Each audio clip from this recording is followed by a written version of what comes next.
The observation of human behavior in public spaces begins with an understanding of the unspoken boundaries that define our shared environments. When we step into a bustling street or a quiet park, we are entering a complex web of invisible social contracts that govern how we perceive and interact with one another.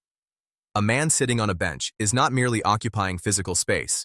He is projecting a specific level of availability that others subconsciously measure before even a single word is exchanged. The process of noticing a stranger is rarely a sudden event, but rather a gradual filtering of the visual landscape. We scan our surroundings for cues of safety, openness, and commonality. This initial scanning phase is the foundation of any potential interaction. It involves assessing the rhythm of someone's movements, the focus of their gaze, and the tension in their shoulders. If a person is moving with a sense of urgency or is deeply engrossed in a private task, the social barrier remains high. However, when two individuals share a similar pace or find themselves in a moment of synchronized stillness, the possibility for contact emerges. This is where the concept of the public agent trial begins, not as a formal procedure, but as a series of micro-tests to gauge mutual comfort. The first contact is never forced. It is an invitation, often nonverbal. It might begin with a brief glance that lingers just a fraction of a second longer than a typical passing look. This glance is a probe, a way to see if the other person is receptive to being acknowledged. If that look is met with a neutral or slightly soft expression, the barrier drops slightly. The physical proximity between strangers is the next critical factor to analyze. There is a specific distance that allows for a sense of shared presence without infringing on personal territory. Approaching too quickly can trigger a defensive response, while staying too far away makes any verbal attempt feel disjointed or intrusive. The successful initiation of contact relies on finding a natural anchor in the environment. This could be a shared observation about the weather, a common delay in public transport, or a localized event that affects both parties. By commenting on an external factor rather than the person themselves, the speaker creates a low-stakes bridge. This technique allows the other person to engage or disengage with minimal social friction. If the stranger responds with a short, closed answer, the observer recognizes this as a signal to maintain distance. If the response is more expansive, including a change in body orientation or a slight softening of the facial muscles, the interaction moves into the next phase of development. The flow of conversation must be treated as a delicate equilibrium. It is not about a transfer of information, but an exchange of social energy. One person offers a small piece of observation and the other validates it, perhaps adding a small detail of their own. This step-by-step progression is how trust is built in real time. We are constantly monitoring for authenticity. A tone that is too aggressive or a smile that appears forced will immediately stall the process. Instead, a controlled, steady vocal delivery suggests a lack of hidden motives. The speaker explains that human psychology is wired to seek patterns of consistency.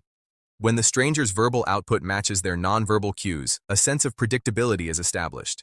This predictability is the precursor to comfort. As the interaction continues, the focus shifts to the nuances of body language. We look for mirroring, where one person unconsciously adopts a similar posture or gesture as the other. This is a powerful indicator of rapport. If the avatar sitting before the camera leans back slightly and the person he is observing does the same, a silent agreement of mutual ease has been reached. However, this ease is fragile. It requires constant recalibration. If a misunderstanding occurs, perhaps a comment is taken the wrong way or a gesture is misread, the socially intelligent individual handles it with immediate, calm clarification. They do not over-apologize, which can create awkwardness, but instead, they pivot back to a neutral topic to restore the balance.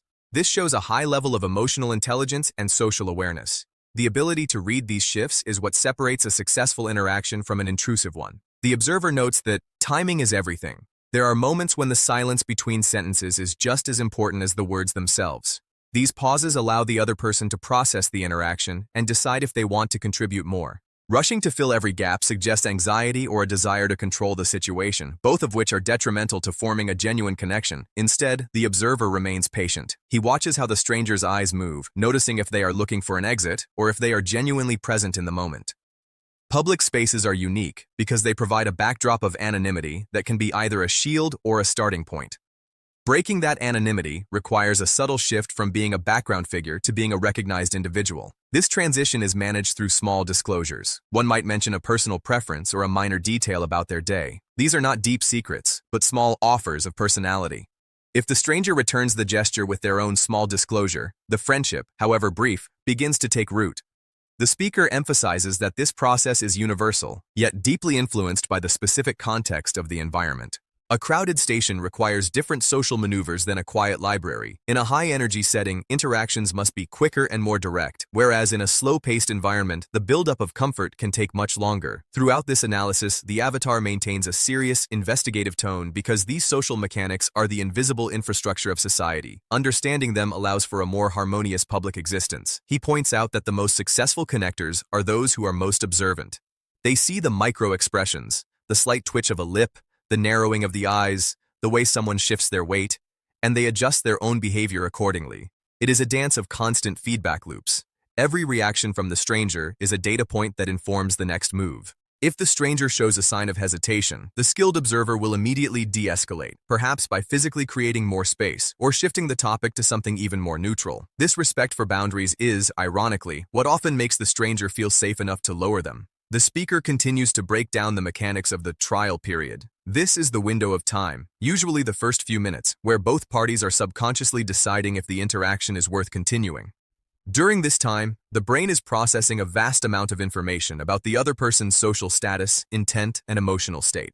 We are looking for signs of empathy. If the speaker mentions a small frustration and the stranger responds with a genuine look of understanding, a bond of shared experience is formed. This is the core of human connection, the realization that we are not alone in our perceptions. The avatar explains that even the most fleeting interaction in a public space can leave a lasting impression based on how these stages are navigated. It is not about the content of the conversation as much as it is about the feeling of being seen and respected as an equal participant. The serious nature of this study lies in the fact that social isolation is often a result of a breakdown in these basic skills. By analyzing how strangers become acquaintances, we gain insight into the broader health of a community. The speaker moves on to discuss the role of facial expressions in detail. A neutral, calm face is the most inviting because it represents a blank canvas upon which the interaction can be painted. High-intensity expressions, even positive ones like extreme excitement, can be perceived as unpredictable and therefore threatening to a stranger.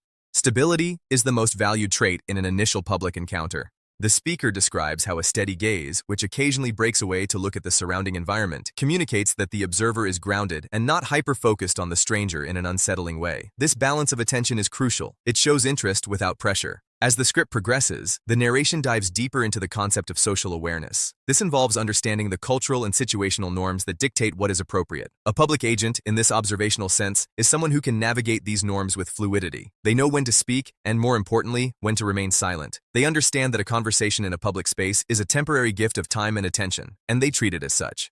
This mindset prevents the interaction from becoming burdensome. The speaker notes that the most profound connections often happen when both parties feel that they can leave at any time. The lack of obligation is what makes the voluntary engagement so meaningful. When two people realize they are choosing to stay in the conversation, the level of trust increases exponentially. This is the point where the interaction moves from a mere exchange of pleasantries to a more substantial connection. The speaker's voice remains flat and analytical, stripping away the emotion to reveal the underlying structure of the behavior. He talks about how the environment itself acts as a third participant. The noise level, the lighting, and even the temperature can influence how people interact. In a harsh, uncomfortable environment, people are more likely to be guarded and suspicious. In a comfortable, well-designed public space, the barriers to entry are much lower. This is why urban design and social psychology are so closely linked. The speaker observes that we are products of our surroundings, and our willingness to engage with strangers is often a reflection of how safe we feel in the world around us. The narrative then shifts to the handling of social friction. Not every attempt at connection is successful, and some can lead to discomfort. The speaker explains that a mature individual recognizes a no in all its forms. The turning away of the head, the sudden interest in a phone, the brief and toneless reply. Handling these moments with grace is a key part of social intelligence. Instead of taking the rejection personally, the observer views it as a simple lack of alignment in that specific moment. They withdraw without making the other person feel guilty or pressured. This preservation of the stranger's dignity is a hallmark of a sophisticated social agent. The speaker emphasizes that the goal of these interactions is not always to form a lifelong friendship, but to engage in the fundamental human act of recognition. By explaining these patterns, the speaker provides a roadmap for understanding the seemingly chaotic nature of public life. It is not chaos. It is a highly regulated system of signals and responses. Every step, from the first glance to the final parting word, is governed by these psychological principles. The speaker's calm delivery reinforces the idea that these are observable, predictable phenomena. He concludes by reflecting on the importance of these small moments. They are the threads that hold the fabric of a functional society together. When strangers can interact with trust and clarity, the city becomes a living organism rather than a collection of isolated units. The speaker looks directly into the lens, his expression unchanging as he finishes his breakdown. He has dissected the anatomy of a social encounter, leaving the viewer with a sense of the profound complexity hidden within a simple conversation on a street corner. The analysis is complete, having covered the initial notice, the careful approach, the development of rapport, the reading of body language, the management of tone, and the ultimate realization of a shared human moment. Every sentence has been a building block in this investigative journey into the heart of public interaction. The speaker remains still, his role as the observer and analyst fully realized through this long, steady explanation of the world as he sees it. Through his eyes, the simple act of two people talking becomes a masterclass in psychology, timing, and the quiet power of human connection. He has explained the trial not as a test to be passed, but as a process to be understood and respected. The silence that follows his words is not empty, but filled with the weight of the observations he has shared, leaving the audience to reflect on their own place within the social web of the public sphere.